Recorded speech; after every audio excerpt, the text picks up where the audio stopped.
کراچی کا پرانا شہر گلیوں کے جال سا تھا۔ ہر گلی ایک نئے راز کی طرف جاتی تھی۔ ایسی ہی ایک تنگ گلی میں رہتا تھا سراج، ایک چالاک چور جس کی مہارت راز چرانے میں مشہور تھی۔ وہ لوگوں کے گھروں میں نہ گھستا تھا اور نہ ہی تالے توڑتا تھا۔ اس کا طریقہ کار بالکل مختلف تھا۔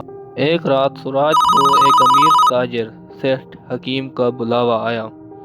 سیٹھ حکیم پریشان تھا، اس کا چہرہ سفید پڑ چکا تھا۔ سراج، مجھے بچا لو، کسی نے میری سب سے بڑی تجارت کا راز چرانے کی دھمکی دی ہے۔ سراج نے تاجر کو غور سے دیکھا، پھر پوچھا، وہ کون شخص ہے اور آپ کو کیسے پتا چلا؟ سیٹھ حکیم نے گہری سانس لی اور بولا، وہ ایک عورت ہے، مینا، وہی عورت جس نے مجھے یہ تجارت سکھائی تھی۔ لیکن یہ کیسے ممکن ہے؟ آپ اس پر بھروسہ کرتے تھے۔ کرتا تھا، لیکن کچھ عرصہ پہلے ہمارے درمیان جھگڑا ہوا اور اب وہ مجھے تباہ کرنے پہ تلی ہے۔ سراج نے سوچنے میں کچھ لمحے لگائے، پھر بولا، آپ فکر نہ کریں سیٹھ صاحب، میں مینا تک پہنچوں گا اور آپ کا راز واپس لے کر آؤں گا۔ اگلے دن سراج مینا کے گھر پہنچا۔ وہ ایک پرانی حویلی تھی جو شہر سے دور واقع تھی۔ اندر جانے پر اسے ایک عجیب و غریب منظر دیکھنے کو ملا۔ مینا ایک میز پر بیٹھی ہوئی تھی اور اس کے سامنے مختلف قسم کے پودے رکھے ہوئے تھے۔ وہ ان پودوں کو سونگھ رہی تھی اور کچھ نوٹس لکھ رہی تھی۔ سراج کو یہ منظر عجیب لگا، لیکن وہ خاموشی سے مینا کے قریب ہو گیا۔ کیا تلاش کر رہے ہو سراج میاں؟ مینا نے سر اٹھائے بغیر پوچھا۔ سراج چونکا۔ آپ کو کیسے پتا چلا؟ مجھے بہت سی چیزیں معلوم ہوتی ہیں سراج، جن میں سے ایک یہ بھی ہے کہ تم راز چرانے میں ماہر ہو۔ سراج کا حوصلہ پست ہو گیا، لیکن پھر اسے سیٹھ حکیم کا پریشان چہرہ یاد آ گیا اور وہ بولا، میں یہاں آپ سے سیٹھ حکیم کی تجارت کا راز لینے آیا ہوں۔ تمہیں یہ بھی سیٹھ حکیم نے بتایا ہوگا کہ یہ تجارت دراصل کسی خاص قسم کی خوشبو کا کاروبار ہے جو لوگوں کو سکون اور نیند دیتی ہے۔ لیکن تم جانتے ہو کہ وہ خوشبو کس چیز سے آتی ہے؟ نہیں۔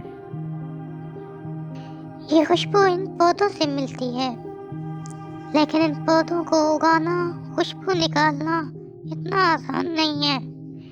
اس میں ایک خاص طریقہ ہے جو صرف مجھے معلوم ہے۔ سراج کے ذہن میں ایک طوفان کھڑا ہو گیا۔ وہ راز تو لے سکتا تھا، لیکن اسے پھر خوشبو کیسے ملتی؟ اس نے مینا کو غور سے دیکھا اور پوچھا، کیا آپ مجھے وہ طریقہ سکھائیں گی؟ شاید، لیکن اس کی ایک قیمت ہے۔ سراج نے تھوڑا سوچنے کے بعد پوچھا، وہ کیا ہے؟ تم مجھے وہ بتاؤ گے جو سیٹھ حکیم نے تمہیں یہاں بیچنے سے پہلے بتایا تھا؟ سراج ایک مشکل فیصلے میں پھنس گیا۔ سیٹھ حکیم نے اسے یہ بتانے سے منع کیا تھا کہ مینا نے اسے دھمکی دی تھی، بلکہ یہ کہا تھا کہ وہ راز چرانے چاہتی ہے۔ اگر وہ سچ بتاتا تو سیٹھ حکیم غصے سے بھر جائیں گے، لیکن جھوٹ بولنے پر مینا کا اعتماد حاصل کر لے گا اور خوشبو نکالنے کا طریقہ سیکھ سکے گا۔ کچھ لمحوں کے بعد سراج نے ایک گہری سانس لی اور بولا، سیٹھ حکیم نے مجھے بتایا ہے کہ آپ ان کی تجارت کا راز چھیننا چاہتی ہیں۔ مینا کی مسکراہٹ غائب ہو گئی۔ اس کی آنکھوں میں غصہ چمکا۔ سیٹھ نے مجھ پہ جھوٹا الزام لگایا ہے۔ شاید، لیکن کیا آپ مجھے وہ طریقہ سکھائیں گی جس سے میں خوشبو حاصل کر سکوں گا؟